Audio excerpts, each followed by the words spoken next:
Okay, so I'll make the long story short for you. Try. I'm originally from Argentina, from Mendoza, which is on the west, on the foothill of the mountain, Los Andes, right? Really nice, sunny, and a lot of wine. But I left when I was 17. I had a scholarship to study in an international school with a focus on music in Italy for 2 years. I was very lucky. And then, I decided I wanted to continue in music. So I applied to different places. I ended up in Boston, which is a great city, for, really known historically, with very good university and school. So I had a full scholarship there. I did 4 years of my undergrad. And then I went to a festival in Halifax, actually, the first time I ever stepped in Canada, the Scotia Fest. Yeah. And it was beautiful because it's a bit unusual, right? And I met most of the faculty at the time were from McGill. And I met actually one because also was a fruit festival. As an international student, mine sometimes a problem. Some wonderful faculty from McGill, including a cellist, which is really like internationally really like famous. I knew him before, Matt Hamovitz. And then it's like, we sort of click, and he's like, "What did you apply to McGill?" And so I apply. I came and I auditioned in January. It was like -25. And then I got in, and they gave me a scholarship. So I still came. Yeah.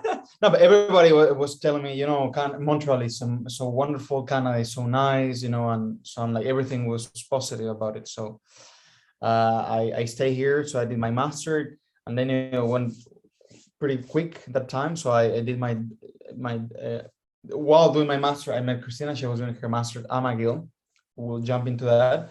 Then I did a doctorate in music in cello performance, still with Matt, concentrating a bit more on contemporary music and tango a bit.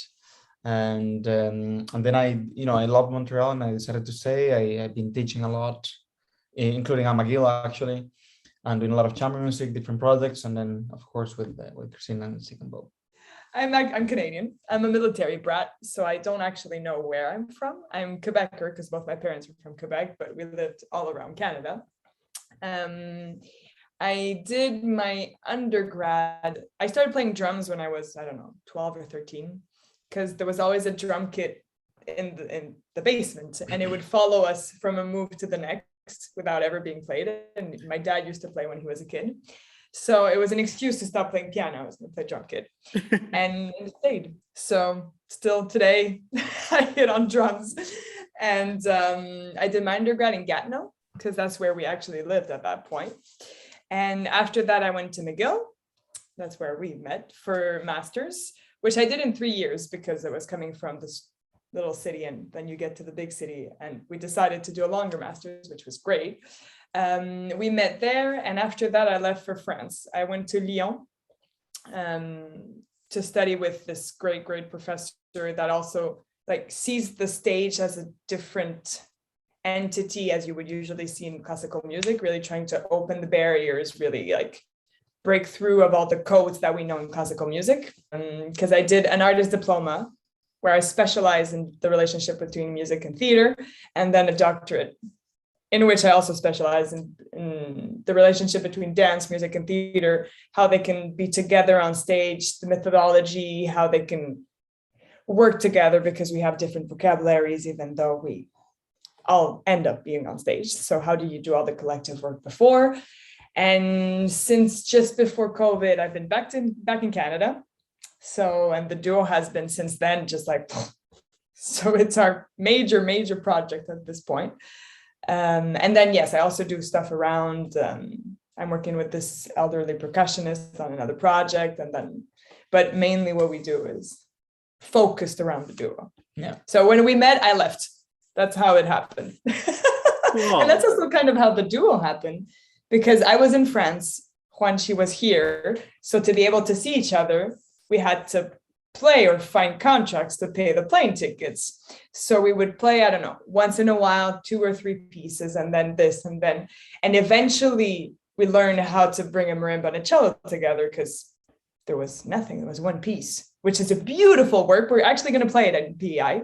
It's a beautiful work, but there was only one. So we really had to explore, to arrange, to find repertoire. And that actually happened through a period of 5 years, I would say, but very slowly. And then when we decided, okay, let's try this, let's do it, then we're Yeah, here. that has been more recent, like the last 4 years. Exactly.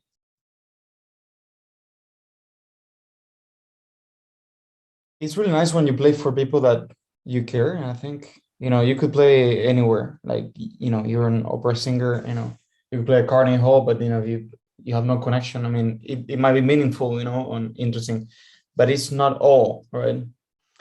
I think, and to me, I think one of the fondest memories is playing for people who are special to us and they care, for instance, we organized a series of concerts here in Montreal. And once we played the very beginning of actually Stick&Bow, 2 concerts at the loft of a friend that we self-organized actually, and it was packed. There were like 60 people standing up everywhere. It was a loft, right? And we play, and for a lot of friends, and it was so warm, and the reception was so beautiful that still, even though it was a loft of, that it wasn't a concert hall, it wasn't a festival, it wasn't, was self-organized with a lot of effort, and a lot of people that loved it. And that was, I think, the first push that started Stick&Bow. So I think I would say that's a really nice memory. Yeah, people still talk to us about that concert, that specific one, because there's an energy that happens also. Like, you can play the best show, musically speaking, and if the energy doesn't connect with the audience, well, oops. So, and that night, yeah, that was a very, very special night. Another one. Well, the album launch in Paris still was really special. It was a beautiful place, and there were a lot of also people. It was this really tiny hall. Again, we love intimate spaces, so it was this, I don't know, 100-seater. Not even seater, actually. We had to kind of organize the chairs how you can, and it's actually a hall where they do they have a bigger hall and this tiny one, and they're animals like alpayi. How do you say that? Yeah, like real animals hanging from like a real giraffe that they got back in the day when you were allowed to have the head of a giraffe. Yeah, it's for the decoration, it was really, really. So it was a little of a funky place to play. Yes. Classical music concert, but again, the audience was full of like composers we admire and performers, nice. Friends of us. My sister was there. Yeah. I mean, there were a lot of. It was really nice. Well, I think for us personally, one of the biggest challenges, and we're still here, so it's good, was that we've been living in 2 different continents for 7 years. And then suddenly I'm back in Canada and there's COVID. So we were in the same apartment 24/7 after this very, very long period living separately. So that was definitely something, but it was in the end a nice challenge, because we also had to learn to know each other that way, I could say. I think having families far, this is maybe more for Juanchi, it was definitely a huge challenge. Yeah, true, because I mean, I think it was the first time I felt like, now I knew, I think the whole world was sort of paralyzed, right? And in so many respects, not only, professionally. Yeah. But it was like the first time, planes were banned, and we have all this weird new restriction. No one understood, actually, right? Not even politicians, even here in Canada, right? In Quebec, one day, you have to do this, next day, no, you can't do that. No, I'm sorry. It was like, what's going on, right? And I think the first time in my life, I think that I felt like, wow, if something would happen, I wouldn't be able to, see my family or take a plane or do anything.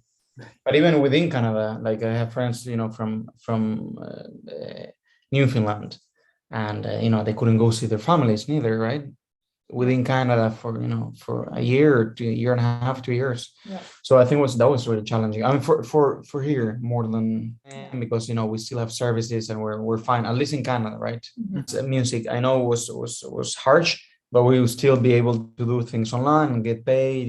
We have a government, through money. So we also have to see the bright side, I think, of the story. Mm-hmm.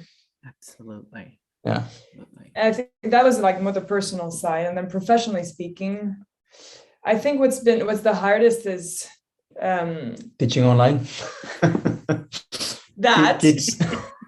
I did less of that, so I won't complain on that side. That's hard. But mine is actually, you decide if you keep it or not, but it's kind of realizing that culture is definitely not a priority in any ways. And I know we have a great government, federally speaking, and we have this really like nice support and stuff, but still you would really feel, and this is over the period of 2 years, on and off, that like who gives a darn about culture? It'll be the last thing we're going to open. We'll close the halls. We'll do this.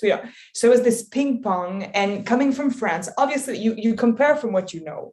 And coming from France, where the halls were closed for barely 2 months, 3 months, and then like people were in the streets saying, no, we need to get back to culture. It needs to happen. It'll happen in the streets. We'll do things. We'll try. And the governments listened. Same thing in Belgium, you know. So it was this is probably what I thought was hardest. We were lucky because we could still play together, and we had a marimba here. It was quite challenging, but fun at the same time. Well, challenging, yeah. So I think that was probably what was the hardest, mentally speaking, to like be able to say, no, I actually care for what I do. Seeing all our friends changing careers, that's also something that's harsh. Not all our friends, some people. Some of our friends, no, obviously not all, but please not all. Yeah, so that was probably some of the most challenging things. Oh, a lot of things. Yes, just exploring the place a bit more. We passed through once, but we loved it. We had like a nice lunch in Charlestown.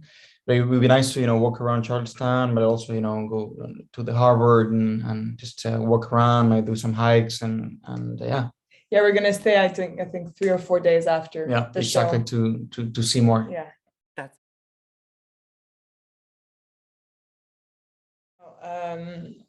One that we actually refer to a lot is Nina Simone, and I'm actually reading her new book right now that Juan she offered, just because of breaking barriers.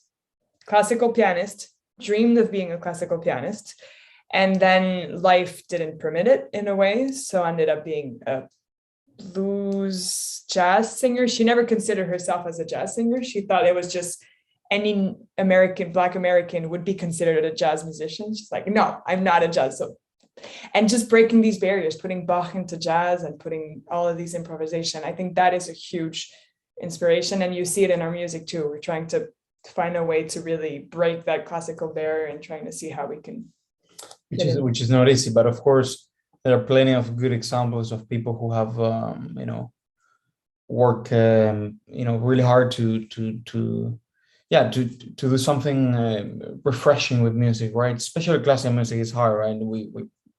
We love the repertoire, which is true, but sometimes we also get a bit bored of the formality, just not of the repertoire. Yeah. No, but the repertoire too. I mean, when you hear, like the Mozart concerto, Haydn, which are wonderful, but when they over and over and over again, unless you're very creative as a musician, you do something very different, which you might be criticized. Yeah, exactly.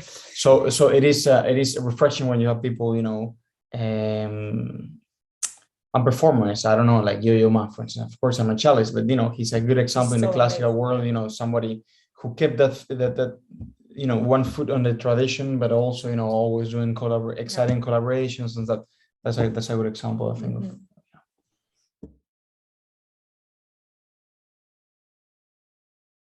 You should ask that question.